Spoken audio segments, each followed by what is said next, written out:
Voice of VSM ఛానల్ను ప్రోత్సహిస్తున్న మిత్రులందరికీ కృతజ్ఞతలు. మీరు మా ఛానల్ ఫస్ట్ టైం చూస్తున్నారా? ఇప్పుడే సబ్స్క్రైబ్ బటన్ ప్రెస్ చేసి పక్కనే ఉన్న బెల్ ఐకాన్ క్లిక్ చేయండి. సిద్ధాంతి గారు అప్లోడ్ చేసే ఏ వీడియో మిస్ అవ్వకుండా చూడవచ్చు. మీరు మా ఛానల్లో ఎలాంటి వీడియోస్ చూడాలనుకుంటున్నారో తెలియజేయండి. గురువు గారు మీ సందేహాలకు సమాధానమిస్తారు. శ్రీ మహాగణాధిపతయే నమః. ఈరోజు మనం ఇంటి యజమాని ఏ దిశలో పడుకోవాలి, అలాగే ఏ విధంగా పడుకోవాలి, ఇంటి మాస్టర్ బెడ్రూమ్ ఏ రకమైనటువంటి అమరికని కలిగి ఉండాలి, అంటే ఇంటి మాస్టర్ బెడ్రూమ్లో ఎటువంటి వస్తువులు ఉండాలి, ఎట్లా ఉండాలి, ఏవి ఉండకూడదు, అలాగే ఇంటి యజమాని ఎటువైపు తలపెట్టి పడుకోవాలి, ఇటువంటి అతి ముఖ్యమైనటువంటి విషయాల గురించి ఇప్పుడు మీకు నేను తెలియజేస్తాను. మొట్టమొదటగా మనం నివసించేటువంటి గృహం ఏదైతే ఉంటుందో అది మనకి అపార్ట్మెంట్ కావచ్చు, ఇండివిజువల్ హౌస్ కావచ్చు, ఏది ఏమైనప్పటికీ మనకి దక్షిణము పడమర ఈ రెండు దిక్కుల మధ్య ఉన్నటువంటి దాన్ని నైరుతి దిక్కు అంటాము. ఈ నైరుతి దిక్కుగా ఉన్నటువంటి ఈ బెడ్రూమ్ని మాస్టర్ బెడ్రూమ్ అంటాము. అంటే ఇది నెంబర్ 1 పడక గది. ఇక్కడ ఎవరు నివసించాలి? ఇంటి యజమాని నివసించాలి. అంటే ఇక్కడ ఇంటి యజమాని నిదురించాలి, అంటే పడుకోవాలి. ఇంటి యజమాని అంటే ఎవరు? ఎవరైతే ఆ ఇంటి యొక్క బరువు బాధ్యతల్ని పూర్తిగా మోస్తూ ఎవరైతే ఆ ఇంటికి ఆధారం అవుతారో అతను ఇక్కడ నిద్రించడం అనేటువంటిది మంచి శుభ పరిణామాలను ఇస్తుంది. అయితే ఈ పడుకోవటంలో కూడా కొన్ని ముఖ్యమైన విషయాల గురించి మీకు ఇప్పుడు నేను తెలియచేస్తాను. మొట్టమొదటగా ఈ పడక గదిలో ఈ రోజున అపార్ట్మెంట్లో కావచ్చు, ఇండివిజువల్ హౌసుల్లో కావచ్చు, విల్లాస్లో కావచ్చు మంచాలు వేస్తున్నారు. ఆ మంచాలు ఎలా వేస్తున్నారంటే ఒక చెక్క కింద వేసి దాని మీద ఒక పరుపేసి విచిత్రంగా తయారు చేస్తున్నారు.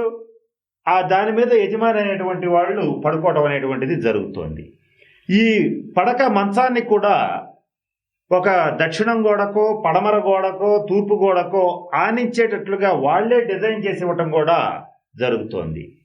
కానీ ఇటువంటి పొరపాట్లు ఈ పడక గదిలో నిద్రించేటువంటి పరిస్థితి ఉన్నప్పుడు ఇటువంటి పొరపాట్లు అక్కడ జరగకూడదు.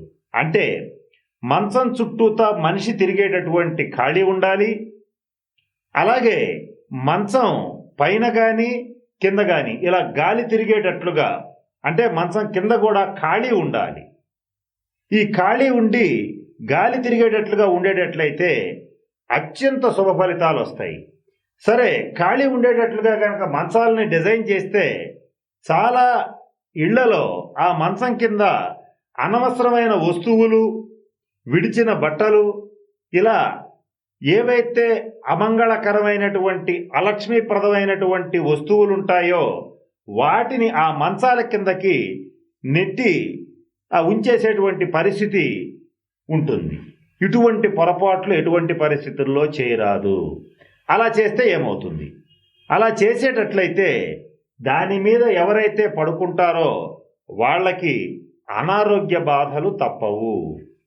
ఇలా ఎక్కువ కాలం ఎవరైతే దాని మీద అట్లా నిద్రిస్తారో వాళ్ళకి దీర్ఘకాలిక రోగాలు ఏర్పడతాయి. ఇప్పుడు పొరపాటున ఏ వ్యక్తికైనా షుగర్ వచ్చిందనుకోండి, ఇక అది లైఫ్ టైం షుగర్ ఉంటూనే ఉంటుంది, ఇక అది పోవటం అనేటువంటిది జరగదు. ఇటువంటి పొరపాట్లు చేసేటువంటి ఇళ్లలోనే దీర్ఘకాలిక రోగాలు అనేటువంటివి ఏర్పడుతున్నాయి. రెండవ నియమం ఏంటంటే ఆ పడక గదిలో ఎటువంటి పరిస్థితుల్లోనూ క్రూర మృగాల యొక్క చిత్రపటాలు ఉంచరాదు. అంటే కొద్దిగా క్లాస్ టేస్ట్ ఉన్నటువంటి వాళ్ళు ఏం చేస్తారంటే వాళ్ళ పడక గదుల్లో ముఖ్యంగా పులి, జింక, అంటే పులి జింకను వేటాడుతున్నటువంటి ఫోటోలు, స్త్రీలు ఒక కంటెమ్మట నీరు కారుతున్నట్లుగా ఏడుస్తున్నటువంటి ఫోటోలు, అలాగే వికృతమైనటువంటి బొమ్మలు, విషాదకరమైనటువంటి సన్నివేశాలు, యుద్ధ సన్నివేశాలు, అలాగే కురుక్షేత్ర యుద్ధం జరిగేటప్పుడు ఉన్నటువంటి దృశ్యాలు, ఇటువంటివన్నీ కూడా పడక గది గోడలకి ఎటువంటి పరిస్థితుల్లోనూ ఫోటోలుగా కానీ పెయింటింగ్లుగా కానీ ఉంచరాదు. ఇలా ఉంచేటట్లయితే ఏం జరుగుతుంది? ఖచ్చితంగా ఈ ఇంట్లో నివసించేటువంటి అంటే ముఖ్యంగా ఈ గదిలో నిద్రించేటువంటి వారికి భార్యాభర్తలైతే వాళ్ళ మధ్య అన్యోన్యత లోపిస్తుంది.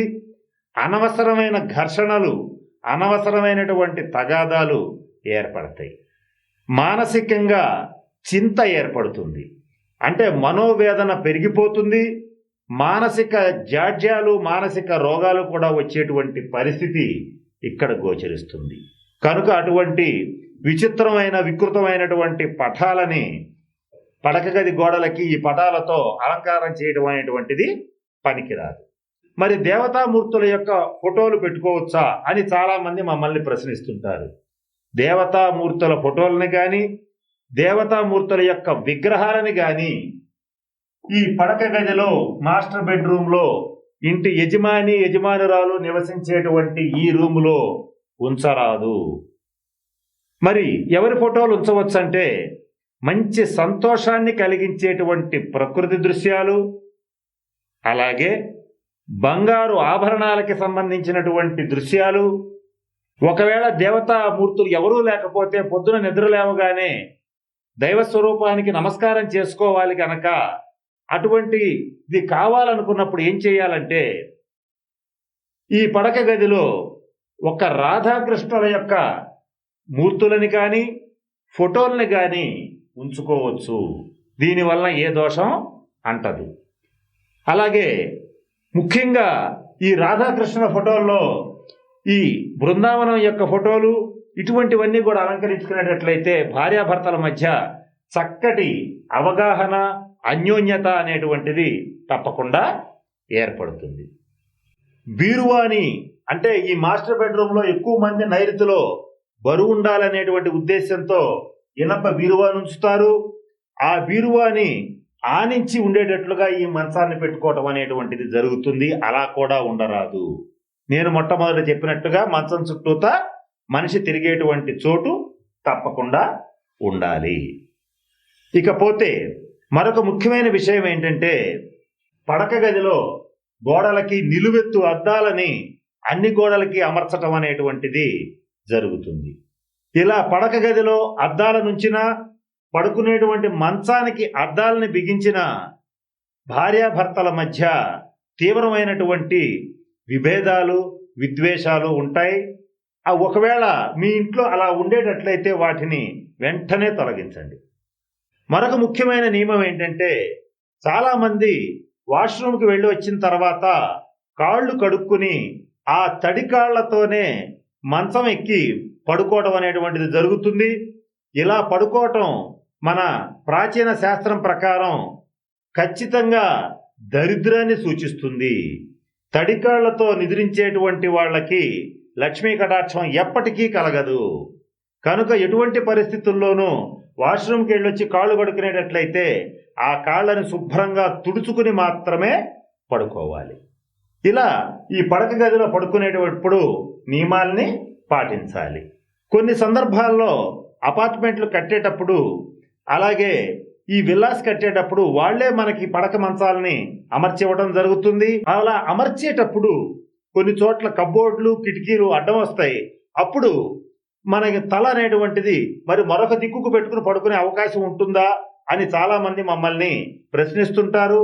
అలా పడుకోవాల్సి వచ్చినప్పుడు రెండవ పక్షం ఏంటంటే మొట్టమొదటి పక్షం దక్షిణమే తలకాయ పెట్టుకోవాలి. రెండవ పక్షం ఏంటంటే తూర్పు తల పెట్టి పడమర కాళ్ళు పెట్టి నిద్రించేటట్లయితే మంచి సంపదల్ని ప్రోగు చేసుకోగలుగుతారు. అంటే ఆర్థికంగా బాగా సంపాదించాలనుకునేటువంటి వాళ్ళు తూర్పు తలపెట్టి పడమర కాళ్ళు పెట్టి పడుకునేటట్లయితే, ఇంద్రస్థానమైనటువంటి తూర్పు దిక్కున తల ఉంచేటట్లయితే మంచి ఇంద్రభోగాలు, రాజకీయ పదవి లభించాలని కోరుకునేవాళ్ళు, ఆర్థికంగా బాగా సంపాదించాలని కోరుకునేవాళ్ళు తూర్పు తలపెట్టి పడమర కాళ్ళు పెట్టి నిద్రించేటట్లయితే మంచి నేను చెప్పిన పదవి, డబ్బు అనేటువంటి రెండింటినీ కూడా తప్పకుండా పొందగలుగుతారు. ఇకపోతే పడమర తలపెట్టి తూర్పు కాళ్ళు పెట్టి నిద్రించే వాళ్ళ పరిస్థితి ఏంటంటే, ఎవరైతే పడమర తల ఉంచి తూర్పు కాళ్ళు పెట్టి నిద్రిస్తారో ఖచ్చితంగా మీరు గమనించండి, కనీసం 6 నెలల నుంచి 3 ఏళ్ల వరకు ఇదే విధానంలో పడుకునేటువంటి వాళ్ళు ఎవరైతే ఉంటారో వాళ్ళు ఎంత పెద్ద కోటీశ్వరులైనా సరే అప్పులు పాలవక తప్పదు. కనుక ఎటువంటి పరిస్థితుల్లోనూ పడమర తల ఉంచరాదు. ఇక మిగిలినటువంటి దిక్కేంటి? ఉత్తరం. ఈ ఉత్తర దిక్కుగా తలపెట్టి దక్షిణం కాళ్ళు పెట్టి పడుకునేటట్లయితే అది ఎంత ప్రమాదకరమైన విషయం అంటే ఆయుక్షీణాన్ని కలుగ చేస్తుంది. అంటే ఆయుష్ని హరిస్తుంది. ఒక వ్యక్తి యొక్క ఆయుర్దాయం 80 ఏళ్ళు అయితే ఆడు 60 ఏళ్లకో 70 ఏళ్లకో ముగించేటువంటి పరిస్థితి గోచరిస్తుంది. కనుక ఉత్తరం కుబేర స్థానం గనక ఈ స్థానం వైపు తల ఉంచి పడుకునేటట్లయితే ఉత్తర దిక్కు యొక్క వ్యతిరేకత వలన ఆర్థికంగా తీవ్రంగా నష్టపోతారు. కనుక ఈ 4 దిక్కుల్లో గమనించేటట్లయితే ఎటువంటి పరిస్థితుల్లోనూ ఉత్తర దిక్కున తలపెట్టి ఇంట్లో యజమాని కాదు, మరొకళ్ళు కాదు, ఏ జంతువు కూడా చివరికి అలా పడుకోవడానికి వీల్లేదు. మనిషే కాదు, జంతువు కూడా అలా పడుకోవటం అనేటువంటిది మంచి శుభసూచకం కాదు. ఇది ముఖ్యంగా మీరు గమనించుకోవాల్సినటువంటి అంశం. దీనికి ఉదాహరణ ఏంటంటే వినాయక చవితి వ్రత కథలో ఒక ఏనుగు ఉత్తరం తలబెట్టుకుని పడుకున్నప్పుడు పరమేశ్వరుడు ఆనతిచ్చినాడు. దాని తల నరికి తీసుకువచ్చి గణపతికి తగిలించడం జరిగింది. ఇది మనం అందరం విన్న కథే. అంటే ఆ కథలో సారాంశం ఏంటంటే ఉత్తరం తలబెట్టుకుంటే మరణం తథ్యం అనేటువంటి పరిస్థితి తప్పకుండా ఉంటుంది. కనుక మరి మేము ఉత్తరం ఇవాళ తలకాయ పెట్టుకున్నాం పోలేదు కదా అని వాదం అనవసరం. ఎందుకంటే ఆయుష్ అనేటువంటిది గ్రాడ్యువల్గా తగ్గిపోతుంది, ఒక్కసారిగా పోయేటువంటి విషయం కాదు. అది జరిగేటువంటి అంశం మనకి వెంటనే తెలిసేటువంటి పరిస్థితి కాదు. కనుక మీరు ఉత్తరం తల ఉంచి ఎటువంటి పరిస్థితుల్లోనూ నిదురించరాదు. కనుక నేను చెప్పినటువంటి నియమాలని అన్నింటినీ దృష్టిలో ఉంచుకొని ఈ మాస్టర్ బెడ్రూమ్లో ఈ నైరుతి దిక్కులో ఇంటి యజమాని నిదురించేటట్లయితే, ఆ పడక గదిలో ఆ జాగ్రత్తలు తీసుకునేటట్లయితే ఖచ్చితంగా మంచి ఆర్థికాభివృద్ధిని పొందుతారు. అలాగే మంచి పదవిని పొందుతారు, మంచి ఉచ్చస్థితికి వెళ్తారు. కనుక నేను చెప్పిన అంశాలను దృష్టిలో పెట్టుకుని చక్కటి భోగభాగ్యాలని, చక్కటి ఆరోగ్యాన్ని, మంచి ఆయుర్దాయాన్ని పొందాలని ఆ పరమేశ్వరుణ్ణి ప్రార్థిస్తున్నాను. స్వస్తి. ఈ వీడియో కానీ మీకు నచ్చినట్లయితే లైక్, కామెంట్, షేర్ చేయండి. మరిన్ని అప్డేట్స్ కోసం సబ్స్క్రైబ్ చేయండి.